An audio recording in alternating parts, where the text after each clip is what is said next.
Hello everyone, and welcome to this tutorial. In this tutorial, I'm going to be showing you how to model a whole table in Fusion 360 with a sliding drawer, and how to set up a few things basically in Fusion before we start.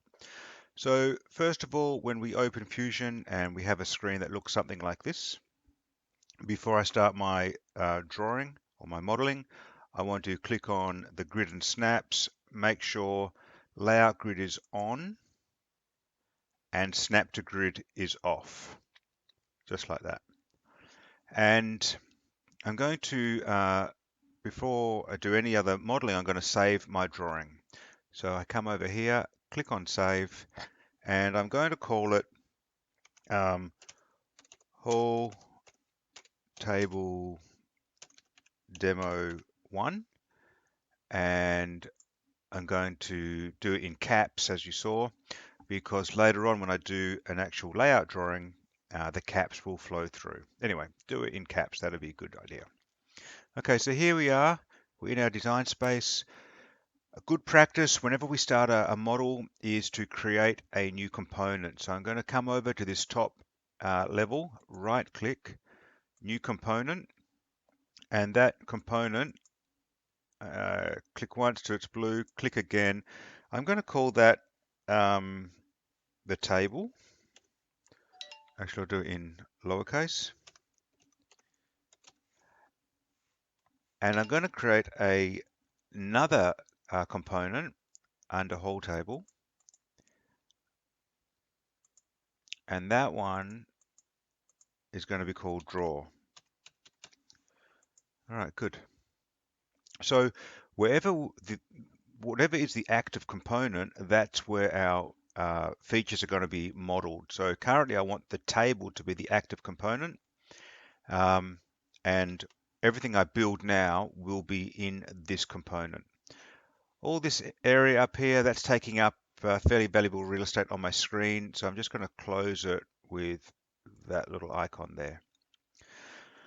Okay, so first of all, I'm going to create some parameters. So I open the parameter window. Now, if you haven't got that, you should click on Modify, come down to Change Parameters, and click on the three dots here and put a tick in Pin to Toolbar.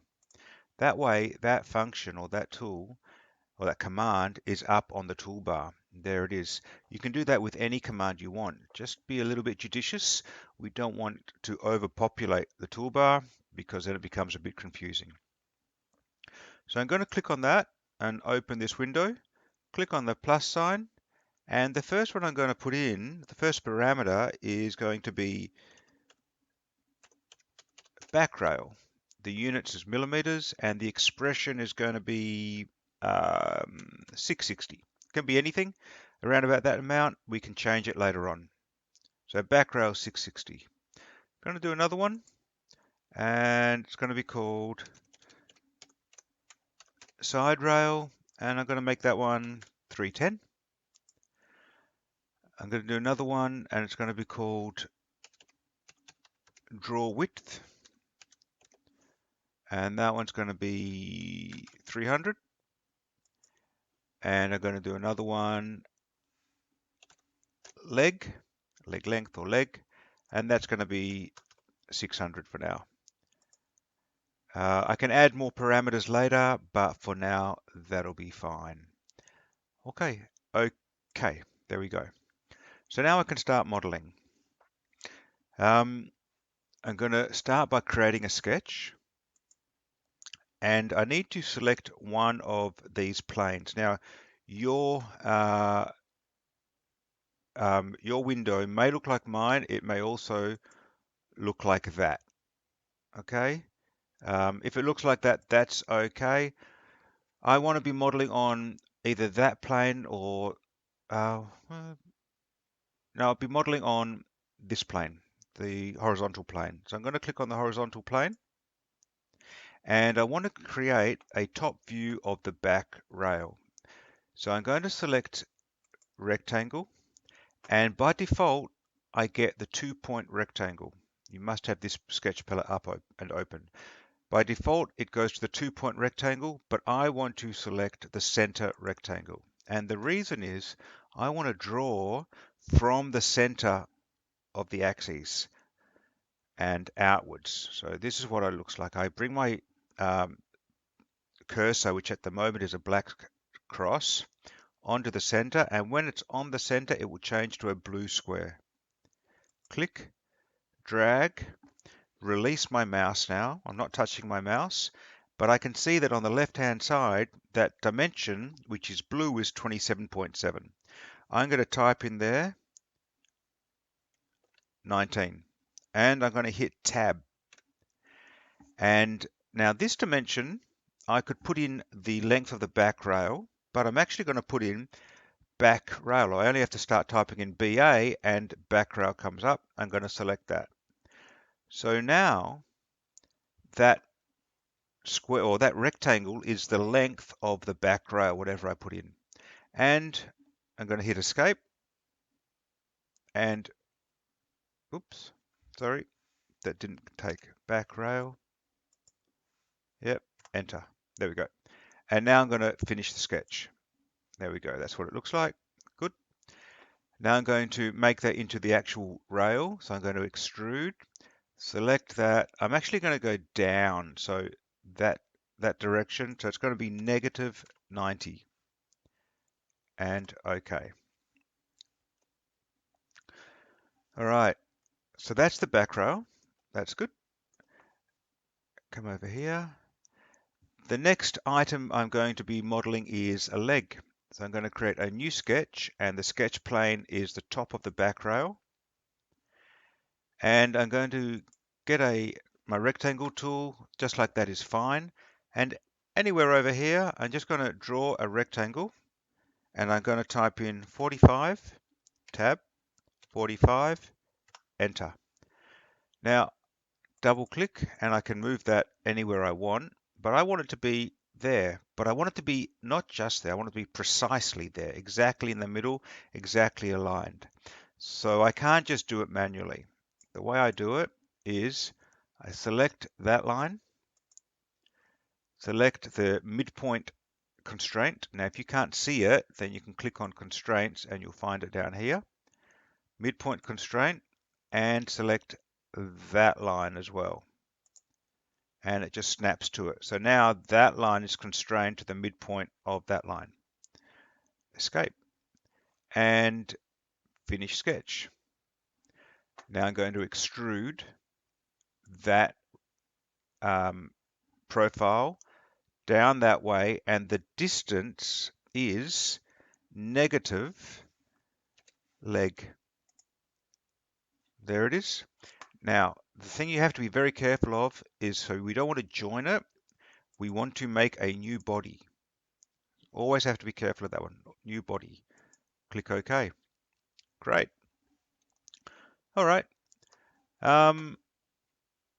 What I'm going to do now is create another rail on the side here. So I'm going to create a new sketch on that plane, that one there, the inside of that leg. And I'm going to get my rectangle tool and draw a rectangle, and the height will be 90, tab, and the width is 19. Okay. And again, I want to move this over to the center of that. So I select that line, midpoint, and that line. Okay. Escape, finish sketch. Now I can extrude that. And I'm going to extrude that distance, and the distance is side rail. There we go. Again, I don't want to join it. I want a new body. And okay. All right, so it's looking really good. I want to now put another leg on the end here, but I don't want to build another leg. I want to use that existing leg. So there's a feature called mirror, and to mirror, I need to mirror around a certain plane. So I actually need a plane in the middle of that rail. Here's how we do it. Construct midplane. Now it's asking me to select my two planes. So obviously this is one plane and the other plane is in there. So all of what I've got here in this table is inside there. So I can click on this little triangle and it opens it up. I can open the bodies up. And if I go body 3, I'll just cancel that.